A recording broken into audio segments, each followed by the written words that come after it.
কানাডার নতুন প্রধানমন্ত্রী নির্বাচিত হয়েছেন মার্কি কার্নি। এর মাধ্যমে দেশটিতে জাস্টিন ট্রুডোর অধ্যায়ের সমাপ্তি ঘটেছে। আগামী কয়েকদিনের মধ্যে ট্রুডো তার কাছে ক্ষমতা হস্তান্তর করবেন। 9 মার্চ রোববার রাতে কানাডার ক্ষমতাসীন দল লিবারেল পার্টি মার্ক কার্নিকে নতুন দলীয় নেতা হিসেবে নির্বাচিত করে, আর নিয়ম অনুযায়ী এখন তিনি নতুন প্রধানমন্ত্রীও হবেন। I am proud of the response of Canadians who are making their voices heard and their wallets felt. Mark Carney এমন সময় কানাডার প্রধানমন্ত্রী হলেন যখন যুক্তরাষ্ট্রের সঙ্গে দেশটির বাণিজ্য যুদ্ধ শুরু হয়েছে। প্রধানমন্ত্রী নির্বাচিত হওয়ার পরেই কার্নি মার্কিন প্রেসিডেন্ট ডোনাল্ড ট্রাম্পের আরোপিত শুল্ক নিয়ে কথা বলেন। কানাডিয়ান পণ্যের ওপর যুক্তরাষ্ট্রের 25% শুল্ক আরোপকে নিজেদের জীবনের সবচেয়ে বড় সংকট হিসেবে অভিহিত করেছেন কার্নি। তিনি বলেছেন তারা এই বাণিজ্য লড়াই চাননি, কিন্তু কানাডিয়ানরা সবসময় প্রস্তুত থাকে যখন কেউ তার হাতের গ্লাভস ফেলে দেয়। তো মার্কিনীদের কোনো ভুল করা উচিত নয়। হকি খেলার মতো বাণিজ্য লড়াইয়েও কানাডাই জিতবে। They would destroy our way of life. In America, healthcare is a big business. In Canada, it is a right.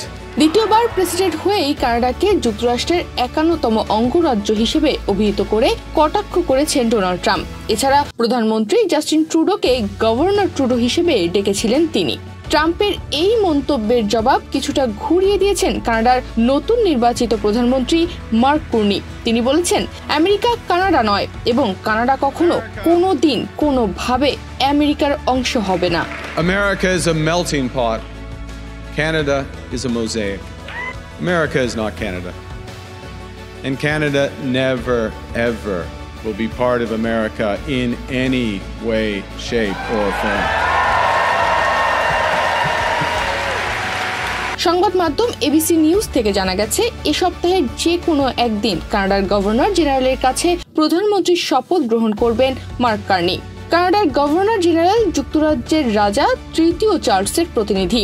নতুন প্রধানমন্ত্রী কার্নি এপ্রিলের শেষ দিকে কানাডায় নতুন সাধারণ নির্বাচনের ঘোষণা দিতে পারেন।